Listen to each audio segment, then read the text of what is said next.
All right, welcome to another Grit and Grime basketball podcast. We're getting to the late 90s now. It's getting exciting. Hey. We're about a month away from episode 100. Um, Yes.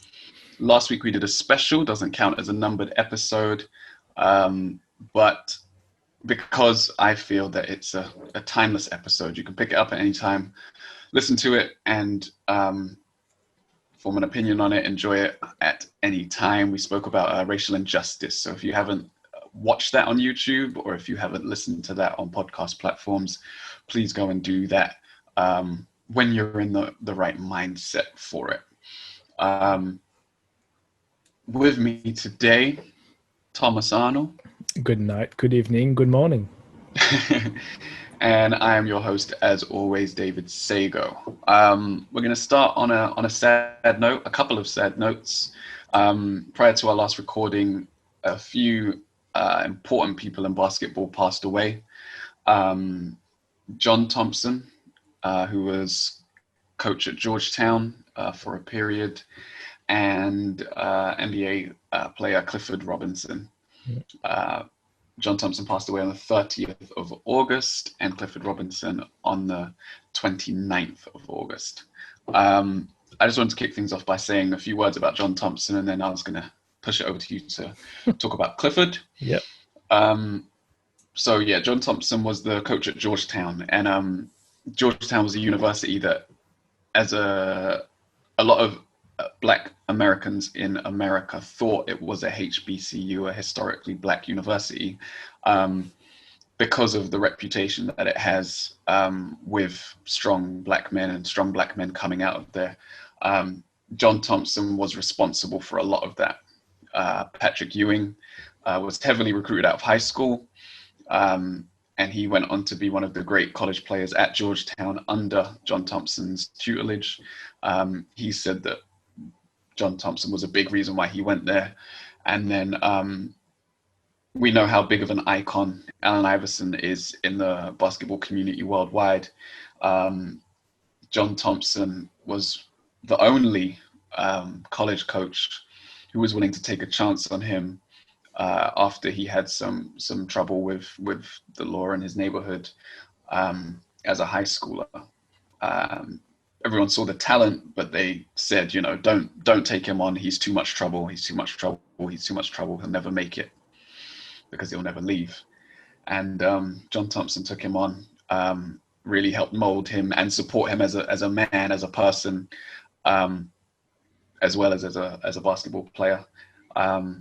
So it's, with great sadness that we say rest in peace to him. Yeah, sad moments. I don't know if there's much for me to add because it's not really the era of the kind of the side of basketball I really followed, the NCAA. So obviously knew of him and I knew who he was, but like in details, it's quite interesting. I was reading about him yesterday and today just to kind of see what he'd done and what he's stood for. I think it's a very interesting character and somebody as well, an icon. As an icon in NCAA especially, but I think for a lot of players that maybe wouldn't have had the chance to make it in the NBA, you said Iverson. I think that's quite of the main name with Patrick Ewing as well. Patrick Ewing, so under his wing. So that's quite, when somebody, I think there's a couple of seasons where they crushed some NCAA records and stuff like that, and they won a couple of titles. So it's impressive. He had a long run there at Georgetown. Yeah. So it's always impressive when a coach managed, when they stay for a long over like 2 or 3 years, especially these days. But that it's kind of always a mark of a great coach. Yeah. So sad to lose another one, really. Yeah. That's why you need to celebrate the players you love and the people you love whilst they're still around. Yeah, celebrate their life, celebrate their achievement. Yeah. In their passing, and then we have the the death of Clifford Robinson, who played for a number of NBA teams. I think Portland, Detroit, Phoenix, and the Nets. I think that's where he did I say the word? Hang on. Let me just go see. Hang on. I just don't want to give you any. Yes, Blazers, Suns, Pistons, Warriors, and Nets. I remember him in the Nets, and obviously with Portland, where I think that was where he had the best years, I guess. Yeah, I remember him as a Portland player personally. Yeah, I think I bet mostly everyone would. That's where I think what did he do? He went. Yeah, he was All-Star with the Blazers, season, and he's six man of the year also. In '93, and I think All-Star in the year after that. I think he was, he's I think it's one of those first. He was sort of the, he was a forward and center, but he could shoot from outside. I think that was kind of those first, the first wave of players with Kevin Garnett that would shoot from the outside, and sort of era, the end of the mid '90s, to mid 2000, and that's it wasn't something that was really a thing just yet. Having big guys shooting threes and and being able to score 20 a games, and I think he had didn't have 50-point games or 40-point games at some point. I think that's where his I think his name made it across the ocean. I think that's where he had that. It's again reading about his life. Also, he had I think the main of his career was at the Blazers, and then he moved around the league. But and I believe he got suspended at some point. But we know he had a few issues with illegal substances. But he did play for the Blazers. Play for the Jail Blazers, right? That was that shitty name they were giving them at some point. But and then I was reading about the end of his pretty much the end of his life wasn't a peaceful time for him, as I think he suffered a stroke in 2017. Let me see if I'm right. Stroke in 2017, and then he had cancer also towards the end. So it wasn't a peaceful, it was tricky times for him there. Yeah. So he was one of it's a weird one. It was one of those kind of guys that I always had on my radar growing up. It's like Cliff Robinson. So it's somebody that's like I would pick him in my, I think it was NBA Live at the time. I was playing that 2K, and he was always one of the guys that if you create your own team, sort of thing. I used to have Robinson on my bench. Because I don't know why. I think it was the 40-point games as a child. You're like, wow, that's massive. Yeah, you're impressed by it. But for me, it was just his style of play, just the fact that he was someone that would stretch the floor. He served as a mentor of some kind to Rasheed Wallace, who was another power forward who would stretch the floor at Portland as well. And he was very much beloved by the Portland organization. They came out, and they were one of the first to come out and sort of say what had happened to him and give their show their feelings of sorrow about his death, because he was an important player. He's not often remembered, but he was an important player. It's one of those guys that I think is someone that was low key favored by everyone. It's one of those guys that people would love to have on their team. Yeah. So, again, rest in peace. Sad. So moving on from there, we had some news, some surprising news. We knew I was going to say New Jersey. We knew the Brooklyn Nets were doing a coaching search. What we didn't know was that they were going to hire Steve Nash. There were rumblings of Tyronn Lue. There were rumblings of even Greg Popovich. And the announcement was made last week that Steve Nash was getting the job. Didn't see that one coming, did you? What were your initial thoughts?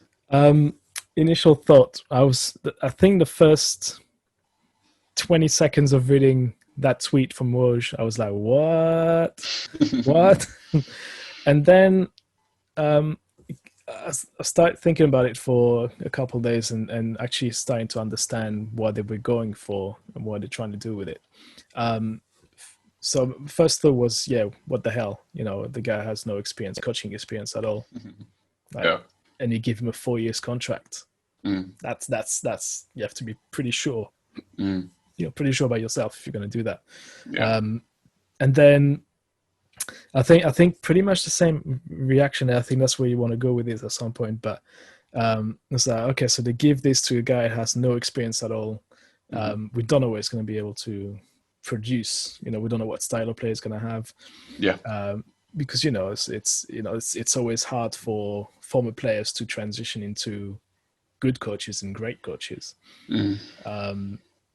I guess we can, it's and again, I think within the hour of this becoming official, there were tweets coming out of, I think, which is the angle you wanted to take, which is, another spot that why is there no more black coaches involved getting head coaches spots? And I had the same thoughts with, well, hang on, how about also EuroLeague coaches? There's still that, European players are now welcomed in the league, right? They're not looked at as this that's less oddity or this weaker player, soft. But European coaches still are looked at that way, and it's like maybe there's a language barrier also, but then there's like the style of play is different. There's a bunch of reasons why, and I was like, okay, the Nets, they could have hired somebody, but then somebody from the EuroLeague or somebody in Europe. But then you start realizing and understanding what the Nets they were trying to do, and Steve Nash actually makes a lot of sense now. In terms of, if you look at the players, and KD must have said, because they have a relationship from those Warriors year when Golden State, when I think, what was Steve Nash doing there? Was he a player development? He was he was a consultant. And like a player development coach. Yeah. So he knew. I think that there was a tweet or something from KD coming out saying, no, okay, he back in those days when they at the Warriors together, they had this relationship, which was teacher student kind of relationship, where they've kind of I think they become friends, or they got really close together. Yeah, so they certainly have a relationship. KD is your number one weapon on the team. So obviously, if the management went to KD and Kyrie and they went, okay, do you agree with that choice? And obviously, you can see KD saying, yeah, of course I would. I'd listen to him. And then, so I understand where they're going with it. I think for me, the most surprising thing is the 4 years contract. I think that's where I'm like, it's a bit odd. I would have gone with 2. Trying to do go with 2, and then if you, or maybe a 2+2, or is that something can be done? 2+1, whatever. But I thought 4 years was pretty. It's pretty big for for a contract these days. Again, I don't know what your reaction was. I mean, that was pretty much it. But then I've got more stuff I want to say, so I don't know if you want to go with your take on it. For me, my initial thought was, I didn't even know Steve Nash was looking to be a head coach in the NBA. I had no idea. Was. Because in the past he's spoken about coaching, and he's never said it was something he was interested in doing, and he's actually done a lot of things away from basketball since he retired. He does own part of is it? I think it's Swansea. Is it Swansea? Yeah, there's a football team. I remember. He's part owner somewhere. Yes. Yeah. And then he also commentates on football. He's done some media work as well. He was into filmmaking and documentaries. So for him to, obviously he did have that consultancy job at some point as well. But for him to suddenly just not only pop up as a candidate, but pop up with the job. Yeah. I was just like, how did this happen? When did this happen? So I was shocked. Obviously there is the connection to KD. If you have KD's blessing, you're probably going to get Kyrie's blessing, because KD would have said of his experiences with him. But then your mind goes to what it actually is to be a head coach. And sure, from an X's and O's standpoint, he'll know what he's doing. He was part of one of the best offenses of the modern game in the Phoenix Suns of the mid to late 2000s. And I'm sure he'll be fine from that perspective. And then you have assistants and stuff like that can support you. They're keeping on Jack Vaughn, who was the stand-in coach. Yeah, it was also one of the favorites to keep the job, right? And he's beloved by the players. But yeah, then it was brought to my attention that you don't see black coaches or black players getting these same coaching opportunities. You have Juwan Howard, who's been working as an assistant for a while, and his name has been touted up and down the NBA as being like one of the next great former player coaches in the league. Patrick Ewing, I know he's been working in Orlando. I don't know if he's moved anywhere else.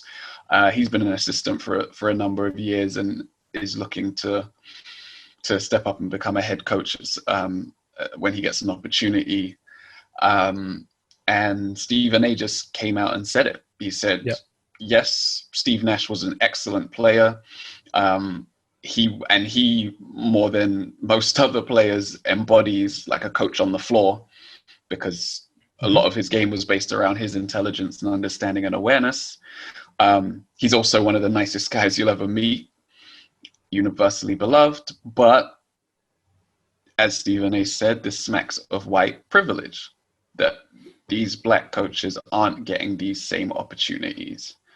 It's not only that, it's just it's actually proven with it, like it's people with track record. I think that's where it's to me it's a bit weird, because it's like those names you've mentioned, those guys have experience now. It's not like they're coming out of nowhere. I mean, you can be a consultant all you want, but like being a coach is a very different job. It's a different way of looking at the game. It's a different way of getting ready for games and managing your team on a daily basis. Being a consultant, you come in, you come out. You don't have to spend too much time and So it's I agree that it felt a bit like, well, I'm 2 times MVP, 8 times All-Star.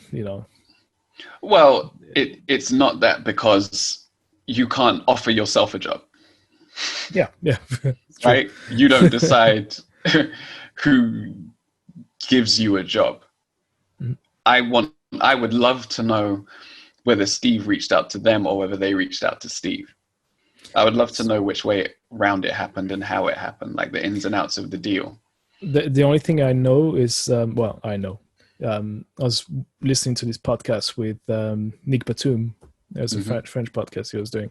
And he said, from what he know from insider knowledge, that deal was actually made back in March, April.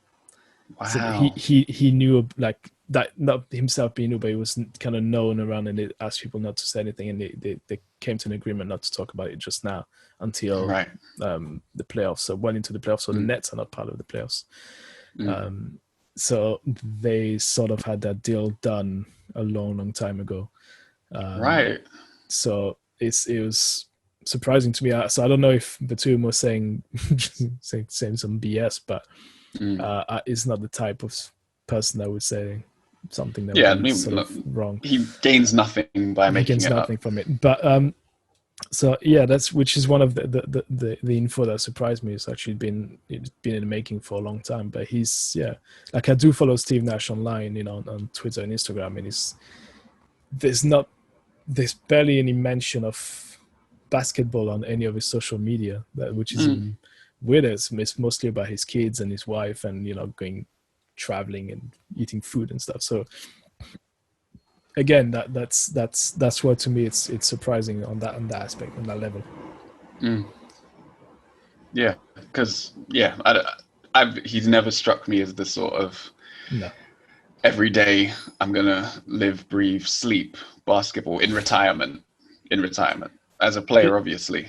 Yeah, he's more the type of like going out there and enjoy what you couldn't whilst being a player, right? I think that's the kind of going surfing or whatever. So that's how I kind of pictured him. But sorry, carry on about. And then so going back to the Stephen A's comments about white privilege, he came out and said that. Some other sources said that as well. Some friends said that, and then I think it might have been the next day or hours later, because you know how the ESPN cycle is. Kendrick Perkins came out with a rebuttal, saying that actually it does happen for black coaches. It happened for Doc Rivers. It happened for Jason Kidd. It happened for Mark Jackson. These were all players, black men, who got coaching jobs with no experience. Sure. Okay. And he has a point. It does happen for black players too. I guess on the scale, if you look at the last 5 to 10 years, yeah, okay, but like before that, it's not something. Yeah, I mean, Doc Rivers is before that. But I think where his argument it's not his argument, it's not his rebuttal, but I think where the argument about white or black coaches does rear its head in terms of privilege is non-playing black coaches. Practically don't exist. Yes. If you weren't a player, you just don't get opportunities as a black man. There are some that buck that trend, but if you compare the number of white non-playing, and when I say non-playing, I mean at a high level, at an NBA level, high level, at a European level, there's way more white coaches that didn't play at a high level than black coaches that didn't play at a high level, or front office people even. And that's where the opportunities need to change. Yeah, because I think that there's two things with those two setups, right? There's on one hand you've got former players, be black or white. For my argument, I don't really mind, right? That doesn't really matter. Former players, they're more there as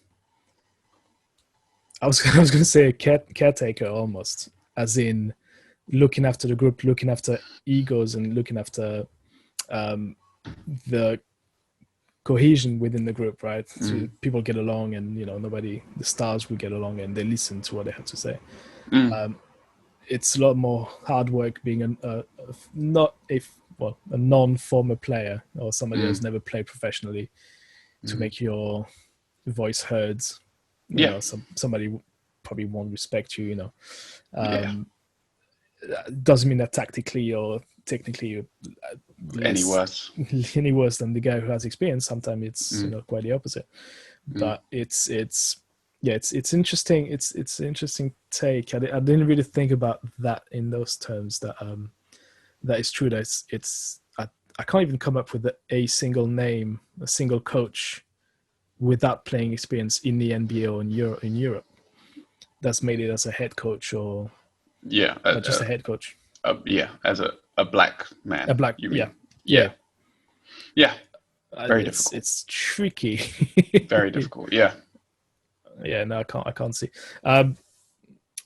It still feels a bit weird. I think it's the success. If you go back to that choice of Steve Nash, I think there's going to be a lot resting on who's going to be around Steve Nash on the bench, as in the coaching staff. I think he's more there to direct KD and Kyrie. I think that's like that's going to be his main job. I think the rest, tactically and everything, obviously he'll know, but he's not. He was kind of a floor general, back in the days. So he'll know what to do. But I would expect his assistant coach, the names of those coaches, to be quite not famous, but very well known and strong, influential. prominent. Like it's going to be a strong bench around him. Saying that, ooh, the other thing also is what style of player is he going to be? Yeah, which is interesting because obviously he played in a heavy pick and roll based offense, but KD doesn't set good screens, and Kyrie, well, both of them, KD and Kyrie, are both known as ISO players. Yeah. So it'll be interesting to see what gets implemented. KD did used to play a lot of high pick and roll at the Thunder. But yeah, we'll see. It depends on who's around them as well. I'm thinking who's going to be, if it's going to be a very offensive team, as in, trying to score, a bit of the Rockets. But I think my point is, if you remember Larry Bird, for example, when he used to play, he's a great offensive player, but he went as a coach to Indiana. As a coach, he went defensive, right? Didn't he? Yeah. So you never know what they'll try to pull. So it's going to be interesting to see what he goes for.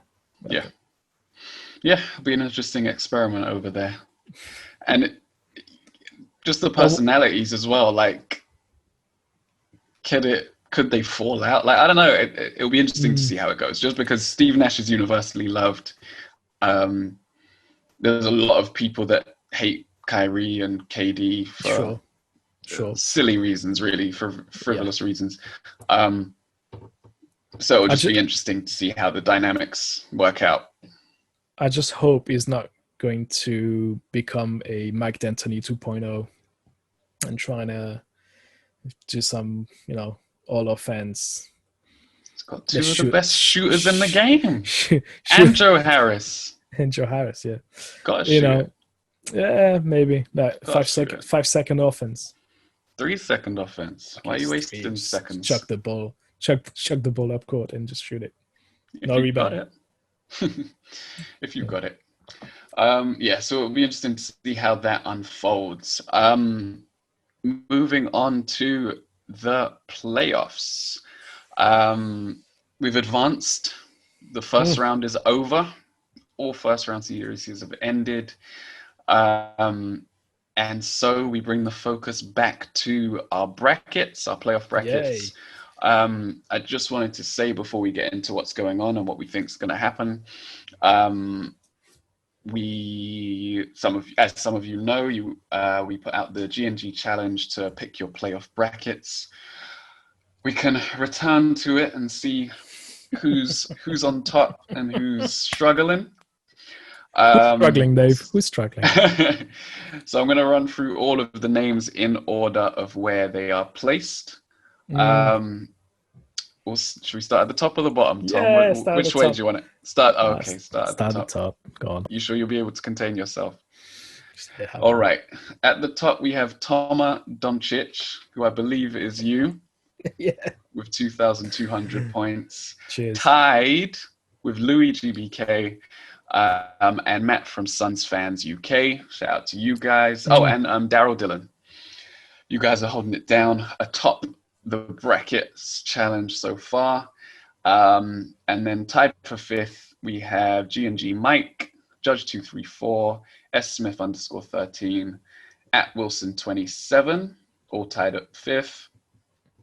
And then tied in ninth with me, Grit N Grime David. We have 053, Jack Kings, Ginger Shack. Shouts to Ginger Shack. Oh, I love that name. AB, Pure Kicks. Shout out to them too. UK Raptor fan. All tied in ninth. And then on his own, trailing, Aaron Barrientos in 16th. And then bringing up the rear, we have IOB and my friend Jason Moriarty. Um, Shout out for you for taking part. We'll see. We'll see if things Mm. change. I think some people's brackets are about to be blown up. What do you mean? What do you mean? Well, we can jump straight into it. Yes, please. You Currently want to go in the east? second round, we can go east. All right. So currently in the second round, we have the number 1 seed Milwaukee Bucks, the number 1 overall seed, Mm-hmm. best team in the NBA apparently. Milwaukee Bucks are down 1-3 to the Miami Heat. They managed to steal Game 4 in Miami, the Miami home game. Yeah. With an incredible third quarter performance from Middleton, who basically rescued them. With Giannis only playing 11 minutes, he left with an ankle injury. He had like 18 points in that time, though. And then Middleton had 21 in the third to sort of put the Bucks in contention and with a good chance of winning the game. Went to OT, and I think Middleton had 9 points to close it out. Incredible performance from him. And Miami weren't able to step on them and get out of there with the sweep. What did you think, or what have you thought of this series so far? Strangely enough, I had when my prediction was Milwaukee in 5, so I've got that wrong big time. But since the Bucks have entered the bubble, they've not been the team from the regular season. They've not been the same team. They've not played the same thing. I think so. If you go back to Game 4 that the Bucks just won, to me, oddly, they played better when Giannis left the court, when he twisted his ankle. It kind of got the team together. And I think Middleton went, the new Kobe, so let me take over. And he's done super well. That was quite impressive to watch him play and taking over the team. I'm not surprised then that Miami lost that game, because eventually the Bucks are still allegedly the best team in the NBA. But I think the Heat's going to take. When they're playing tonight? They should be playing tonight. So by the time this comes out, we'll know. But I think the Heat are going to take the next game and advance to the Eastern Conference Final. Jimmy Butler's just been impressive. He's not putting up crazy stats, but it's his the way he's commanding the team on the court and taking over to close in the fourth quarter. I think that's been very impressive. He's defensively playing very well, but I think it's not a secret that he's a great defender. But I think on offense, he looks very reassuring, very calm, and he knows when he's going to get to the basket that he's going to make those. He's going to make those layups. He's going to make those buckets. And he's got a great influence on the rest of the team. What's the rookie's name? Tyler Hero. Yeah, so he's been great. Crazy shooter. And then Dragic, obviously, being FIBA Dragic, I think that's his nickname now. And he's been incredible. It's been amazing. So it's been great to watch. Like the passing game also on the Heat it's something. It's to me, out of all the teams I've watched in the playoffs, I don't think they'll win the whole thing, but to watch in terms of pure basketball. Because I like the basics, I like basic basketball passing game and all that stuff. I think to watch them play, it's been incredible at times. So I like them to go through, simply because the Bucks have been meh. Yeah, they have.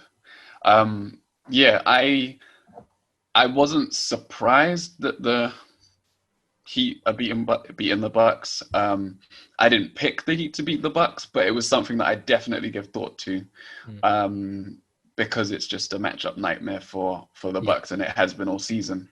And I mentioned this last time we spoke about the playoffs with the Heat Pacers matchup, that there's they just don't. Miami does everything the Pacers do better. This isn't the case here with the Bucks. The problem for the Bucks playing Miami is the Bucks give up threes. They play a drop coverage. So if you're a ball handling shooter, you can tear them apart. Yeah. And if you have shooters in the corners, you can tear them apart. And the Heat have the highest shooting percentage from three in the league. So when those two things combine, the Bucks defensive strategy and the Heat's offensive strategy, it's just the perfect combination to take them out, basically. And then they have the players to defend Giannis on the other end. I thought Bam would get more of the Giannis assignment. Same, yeah. But it's mostly been Jay Crowder, and he's done an excellent job on Giannis. Granted, in transition, still no one's stopping Giannis unless you can get a draw charge at some point. But they've been walling up nicely, and they've kept him somewhat contained, and then been able to force the right people to shoot, right? Because you want Bledsoe shooting, you want their lesser shooters taking shots. If Brook Lopez is going to shoot, you want him to shoot from above the break, not in the corners and things like that. And it's just been masterful the way that they've picked them apart. And you mentioned the passing. The Bucks are always like one or two good passes away from giving up an open three. Yeah. The Heat know it, and they play like it. So once that ball moves and it gets moving, they know, okay, they're closing out on me, but all I need to do is pump fake, pass it to the next man, and we're going to get a good shot eventually, just because of how much emphasis they put on guarding the rim. And they've just picked them apart surgically. Coach Bud has been criticized heavily for not making adjustments, justifiably so, in my opinion. The way that they actually managed to stop the Heat from scoring in the fourth quarter of Game 4 was they started switching. Yeah, they started switching their defensive assignments, and that was what allowed them to get it done. And I think people forget that they're so big. Giannis is huge and Lopez is huge, but people don't think of Giannis as being a big man.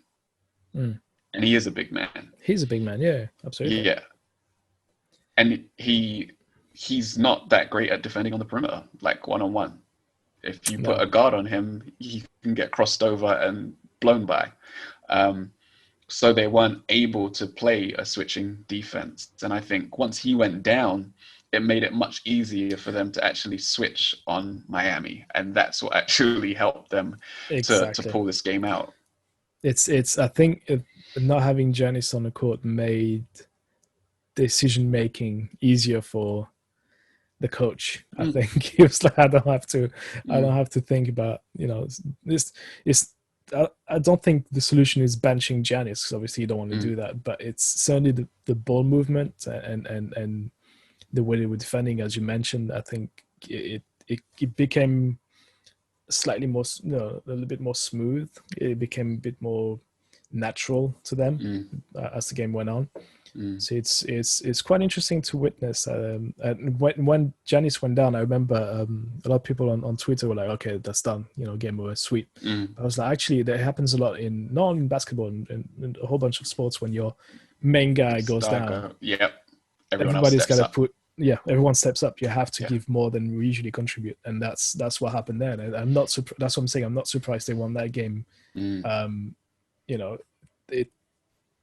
I think it's kind of, and that's why I'm saying also that the Heat will win the next one, is because now, if Giannis is back for Game 5, then they'll go back to the previous configuration of the previous setup. Yeah, the previous mindset. But if Giannis is out, then everybody else is going to have to contribute again, and that's not a guarantee. Middleton's not been really the most consistent in the bubble. I think none of the Bucks have been super consistent in the bubble. So could be what does it for them. Yeah. Yeah, yeah. I wouldn't pick the Bucks to pull the next game out as well. Mm. I think, as you said, sometimes your best player goes down, and everyone does step up, and you play better. But then that only lasts so long, right? Yeah, At a certain point, you get found out, and that's what I mean by like goes down during the game or like just literally minutes before the game. Then you have to make that adjustment on the fly. yeah, It's something else when you've got to prepare yourself with a couple yes, days of preparation. yeah, and the That's other different. team gets to prepare for it as Exactly. well. Yeah, They can that's see, also very important. Yeah. yeah, they can see what adjustments you made without that player on Mm. the court, and then they can make adjustments for those periods as well, Yeah. and play those better. Um, I don't. I was actually just trying to check. I don't know if Giannis is back for Game Six, for I Game think it's Five. going to Sorry. game five. Yeah, we don't actually know yet. I think he's.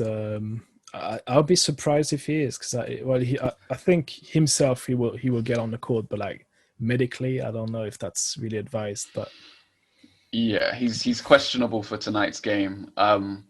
I don't think they should risk it just because he's the franchise mm, and they're already down 3-1. Um, they won one game without him. I think they should just see what they can do without him from here. mm, Um, because also if he then comes back and they lose, then yeah, essentially what you have is a situation where every game that he's played they lost. or finished, they lost, right? Yeah. And that wouldn't look good for either party. They have nothing really to gain from it. Mm, And then if he doesn't play and they lose, then everyone can say they didn't have their best player. Um, yeah, yeah. so it'll be interesting to see if he's back or not, or if he tries to play or not. Um, but yeah, I would agree. I think the Heat close it out in five. The same. Yeah. Um, so moving over to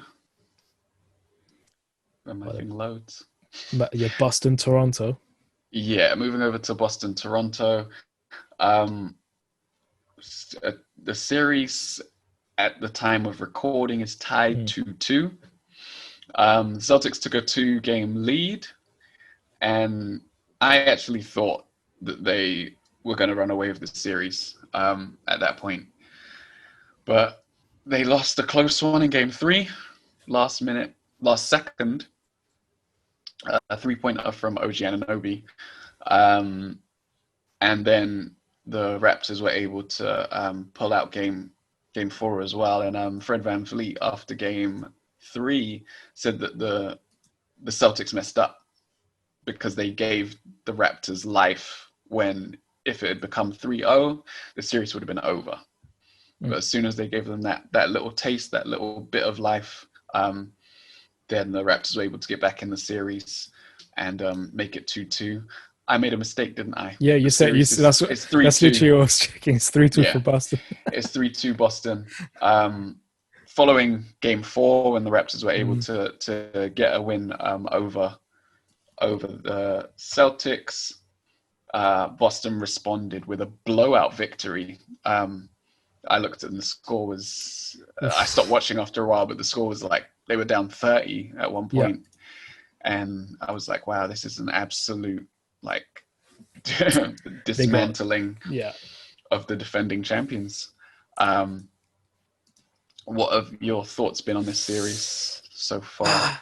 It's the what I like to call the crazy series. Not crazy is not the word, but the psychotic series. I think this one, which is it goes one blowout after the other, and even when the team is up by 20-25, it's you never think it's really over in between those two. I think my main takeaway from I think I watched 3 games out of the 5 so far. Mm-hmm. I think the outcome of the series is hugely dependent on how well what's his face. Oh, I've just lost his name. Kyle Lowry Mm-hmm. plays and how he performs and how aggressive he is. Mm-hmm.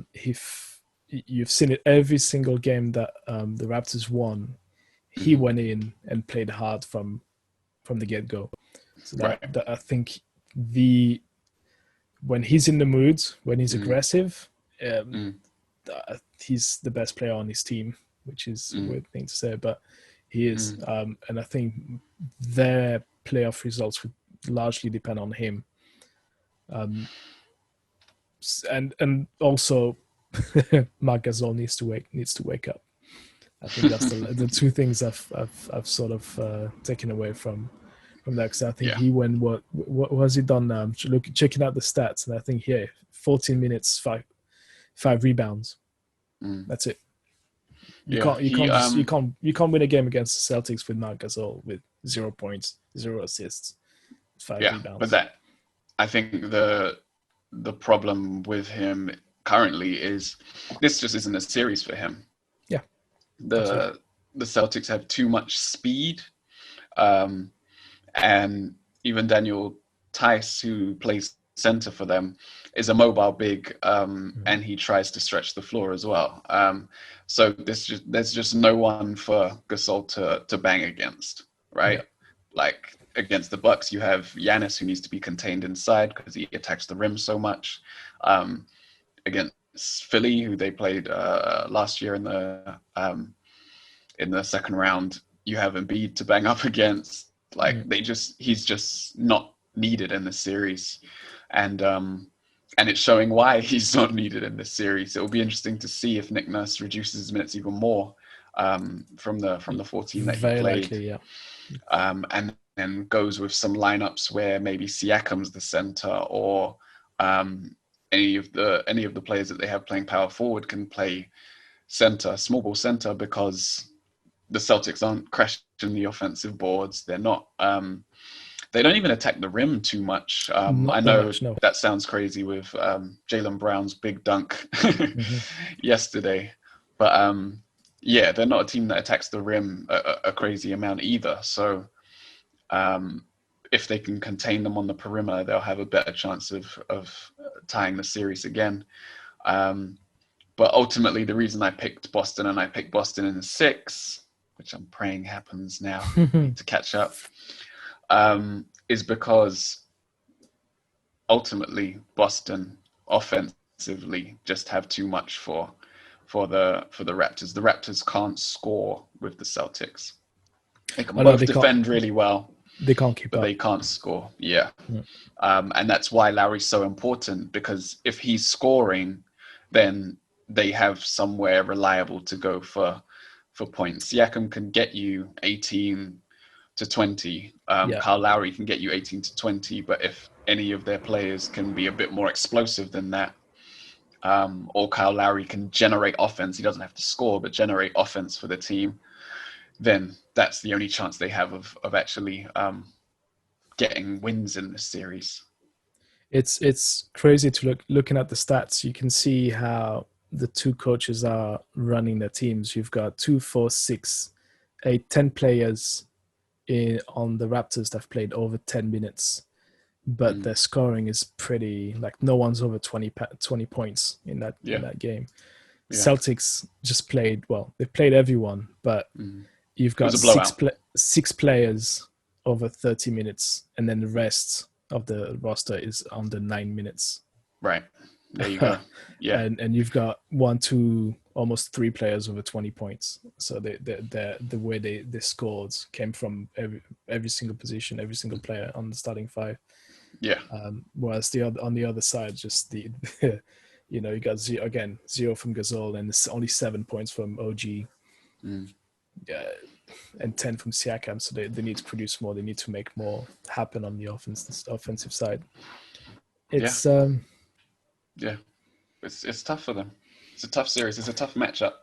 What did you say you had in your predictions? Celtics in 6. So yeah, I think that's what we're going with. I had the Raptors in 6. So yeah, you're gonna get some points on that one. And it's interesting. I know there is no home court in the bubble, but every game so far has gone to the away team in this series. So hopefully that changes tonight, and the Celtics go through for the sake of my pick. Yeah. Yeah, I thought you switched allegiance, I will never. Yeah, it's only losers do that. Losers in Never cowboy switch. hats. Coming up. Uh, So we go from the east to the mhm. west side. We have the number one seeded Lakers tied 1-1 with the fourth seed Houston Rockets. First game, the Rockets controlled with their pace. They were scoring as they know how to, getting threes and getting buckets at the rim. And then the Lakers' offense kind of regressed back to what we saw earlier in the bubble, Yeah. where they were struggling to generate points. AD and LeBron didn't play great. Um, there was a lot of post ups, and this is what happened in the regular season when the Lakers played Houston's small ball lineup. They basically forgot how to play basketball. They saw a bunch of guys under 6'8", 6'9", Mhm. most of them under 6'6", and they said, "Yeah, let's throw it in the post like it's 1994." And what they're ignoring in doing that is that all of the Houston Rockets are strong as hell. Yep. That is true. Or PJ Tucker, Covington, Westbrook for his size, Even Harden, Gordon is thick. Eric Gordon. Yeah, they're all Mhm. thick boys, and yeah, they're all strong. So posting them up, it might look like you can shoot it over them, but when in terms of posting them up, you're not barging Did you them under the hoop and dunking did on you their see heads. to illustrate what you're saying? Have you seen that play where LeBron gets the ball inside and he's got PJ Tucker behind him, and he Hmm. goes with that weird no look Behind reverse that, yeah, scoop, and I'm like, what? yeah, What are you yeah. doing? I I don't know, and that's what I mean by they forget to play how to play Mm. basketball. Like all of a sudden they want to post up JaVale McGee at the free throw line, and it's like, why would you ever want to do that? That's What's he not a good gonna look. do? Yeah. Um, but then as the game went on, game one that is, as the game went on, Mhm. and I was looking at like LeBron's face as he was doing things. So this was after that play. It was the fourth quarter. The Rockets were up maybe 10, 12. Like it wasn't a blowout, but they were in control. Yeah. And you could see that they were going to win the game, barring some kind of big collapse. And LeBron was just looking, he was just surveying the floor. He wouldn't necessarily pass out. He wouldn't necessarily make a move or anything. He lost all of his aggression, and you could tell he was just studying. He was just Mm. watching. He was just watching what they do. If I go And here, what's happening on the weak side? do you think that's where he got zero in the last quarter of that game, where he I think that scored? was part of it. Yeah, I think Yeah. that was part of it because we know he can go into attack mode, and Mm. it might have been different if he was playing in Staples with the home crowd and stuff. That Yeah.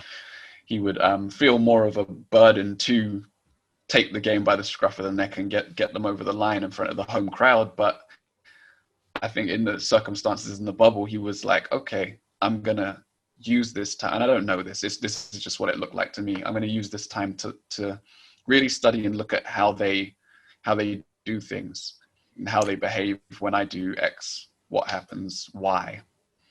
I wouldn't be surprised if he did. I wouldn't be surprised at all that he sort of, because he'd know. Obviously, being a competitor, you're still trying to win the game, but Mm, maybe there were moments where he thought, we're not going to win this. mm, It's they're on fire. We're not going to be able to crawl back into this one.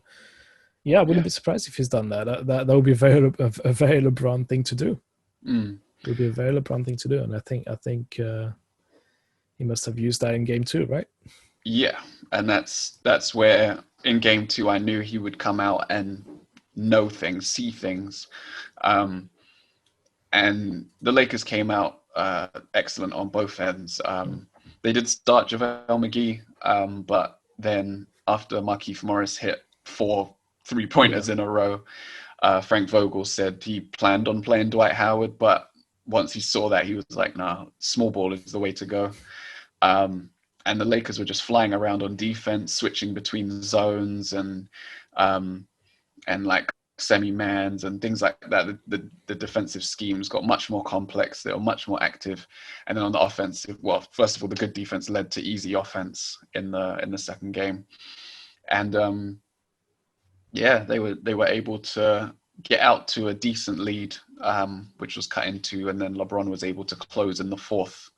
And I think that was where he used that knowledge from the end of the previous game. Yeah, I think the return of Rondo as well helped a little bit, at least defensively. I think they need somebody to bring up the ball and trying to use maybe LeBron differently. Yes. They also went to Davis a lot more than game one, I think. Yeah, he took 24 shots in this game. 24 shots, yeah. I think 34 and 10. That's what he ended up with. So he's something like that, yes. Yeah, so I think once you've got to, but generally with the Lakers, if LeBron James and Davis are kind of combining around 60 points between the two of them, it's usually game over for the other team. Yeah. No matter how great of a game they have, when you get to 60, 70 between the two of them, it's pretty much game over. And then, like you say, Mark Morris had a great game, which is not that often, I think, with him. No, this is by far his best game as a Laker. So there you go. So you went 4 of 5 from 3. There's telltale signs usually when you're not going to win that one. And I think you ended up with Lakers by 8, I think it was. So I think the only good thing for the Rockets in that game, in game 2, is the third quarter when shots started falling and this kind of went back to what they knew, which is hitting threes. Yeah. Still don't think. Oh, you just froze for a second. Oh, okay. Yeah, absolutely. And the big takeaway from their side of things was that Westbrook had a horrible game. Horrible game. He took 7 threes, first of all, which he doesn't normally do. But the reason he did that was because every time he drove, he was turning the ball over or getting blocked. LeBron's blocked him a few times this series. AD got a nice block on him in game 2. And then he turned the ball over 7 times. And those minutes that he was on the floor were completely without Harden were completely disastrous. And they had been pretty decent in those minutes in the past. And that's a big reason why they've got him here, right? They realized with Chris Paul that having a second ball handler really helps Harden, and he didn't step up in those situations. It's still funny looking at the stats that he sucked big time, and he still managed to get a double-double with 10 points, 13 rebounds. It's just this man is a madman. But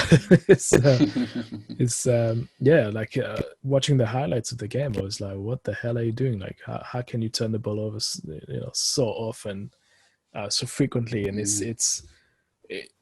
the second biggest salary on your team, so it's do you bench the guy because it's right. A trick to me. It's not, because I'm not the biggest Westbrook fan, but he's a great player also. He can play. He's an MVP, so you don't become MVP by being average or by mistake. So at the moment I was like, okay, do you want to bench the guy because your team is so much better when he's on the bench, regardless of how much money he's making? But also he needs to play because he needs to get back. Again, I keep repeating myself, like he needs rhythm. He needs to go and stretch his legs on the court. Like he's been on the bench for too long, so it's and he's a very athletic player, so he needs to run around. Like he said it himself, like at the moment I'm just only running around. He doesn't know what he's doing. He doesn't know, but if they go through to the final, the Western Conference final, he could be a problem because he'd have a few games under his belt, a few more games to get what's the term, get him competition ready, in if you shape, will, in in shape, in so match ready. well, match ready. That's it. You you don't want to play him in the next round. I think this round is, if they make it past the Lakers, I wouldn't want to play against Westbrook in the next round. Saying But that, he's been so bad, I don't think that the Rockets are going to go anywhere. will they make it? Yeah, if he doesn't improve, that's the big question. I was tweeting back and forth with the guys over at Half Court Hustle on their platform, because they were talking about how what the reaction would have been if the Rockets had lost Game 7, and that game was a game that was in Chris Paul's hands, and he missed a few choice shots and a turnover at a key point. I think he had a foul, a turnover, and a missed shot, all in the last few minutes, and a bunch of flops. And like, it could have easily gone the other way. It could have easily gone the other way, and the Thunder would have been through. And if they had gone out in the first round, I think a lot would have been said, not only of how weirdly passive James Harden gets in the fourth quarter and in clutch time, but also the fact that Russell Westbrook was horrendous in the clutch in games, in Game 6. I think he was in Game 7 as well. And there was another game that they might have pulled out, but he was also bad at the end of, I think it might have been Game 5. But he's just not right now. And this is what, the second time in a row that we're saying that about him in the playoffs. Yeah. So it would be a concern going forwards. He has a huge contract. And though he's 29, 30, as a player who relies on his athleticism, you would be concerned about him going forwards, for sure, as part of your organization. Yeah, that's why I'm always a bit on the fence with players that whose main ability is being ultra physical, overly relying on the physicality to, in short bursts at the start of your career that can work. Later on, when you get to 27, 28, 29 and over 30, that's when it gets more complicated, unless you've got a great basketball IQ and you can read situation above average. Then you may be able to transition in your game into something that could suit a team. Yeah, because to say I was out there running around at his age, that's telling. That's telling. I do agree with you. It's like, come on, there are other ways. Yes. I don't know. It's tricky with him. It's tricky. Yeah. So what did you say you had predictions for that? I had Lakers in 6. Oh, I had Lakers in 4. So I've already failed. Oh, see, I'm catching you. Coming for you, dog. Coming for you. This is all I need. So who do you think comes through the series? I just because I can't stand Rockets basketball. Their brand of basketball literally makes me want to. I almost broke my TV about 500 times in the last couple of years watching them. I want the Lakers. Yeah, I think for the beauty of basketball, I want to see the Lakers go through, and also I want to see you suffer. If there's a Clippers-Lakers conference final, I want to see that. There will be no suffering. Trust me. Playoff P's got my back. Yeah, I want to see that. I'm kind of tempted to move go to your place and move there for the entire finals, just to be that fly on the wall. I'd be confident. Honestly, I'd be confident going into a Lakers-Clippers series. They have better players than us. I don't think they play better than us. No, I agree with you. On paper, the roster is, but I think as a team, they have. But we'll talk about them next. But like the Clippers, when they have every 5 or 6 games, they suck, but big time, and then they go back to what it should be. So I would be confident too. But yeah, anyway, Lakers. I'll say now. I'll say Lakers in 6. Okay, and I'll stick by my prediction of Lakers in 6. But we can transition now to Denver Clippers. This series is 3 games in with the Clippers up 2-1. My original prediction was Clippers in 5. You didn't have the I had Nuggets the Jazz making it. Yeah. I had the Jazz, but I had the Clippers winning in 4 against the Jazz. So what would you give? Granted, you've had 3 games to study the matchup. Yeah. What would your prediction be now? I don't know. I'm gonna say Clippers in 6. Because I think there's more. There's a bit more left in the tank for the Nuggets. At time they look tired. They look like they can't take it anymore. They look like they're falling apart. But then the following game, they just come out and just pretty much could destroy anyone. So they're a very weird team to kind of analyze. Yeah, if they're shooting well, then they're always in with a good shot of doing well. I think they're ultra dependent on what's his face? I keep forgetting his face. Jokic and Murray. Yeah, but I was gonna say more Murray than Jokic. I think Jokic is always. I mean, he had 32 and 12, I think, in the last game. So that's, Jokic did what Jokic does. Was doing those quarterback passes from below the rim to another. It's like he had one of those again. Yeah. But I think if Murray doesn't perform, if he's not like scoring 20, 25, then usually doesn't go their way. Right. So I think he's kind of the yeah. X Factor. The X Factor. Yeah, the X Factor. I don't know if he's the X Factor anymore, but I think he's kind of the guy, if he's doing well, you're in for a good game. But Clippers in 6. Clippers in 6. All right. I think we can wrap things up there. Yes, let's wrap things up there. Remember to like, share, subscribe, review the podcast on all platforms. For reviews, preferably Apple or Spotify. 5 stars, please. If there's any feedback you have for us, good or bad, please contact us on social media at Grit N Grime Pod. Engage, have fun, and enjoy yourselves. I have been your host, David Sago. So from me, Thomas Arnold. Good night. We are out of here.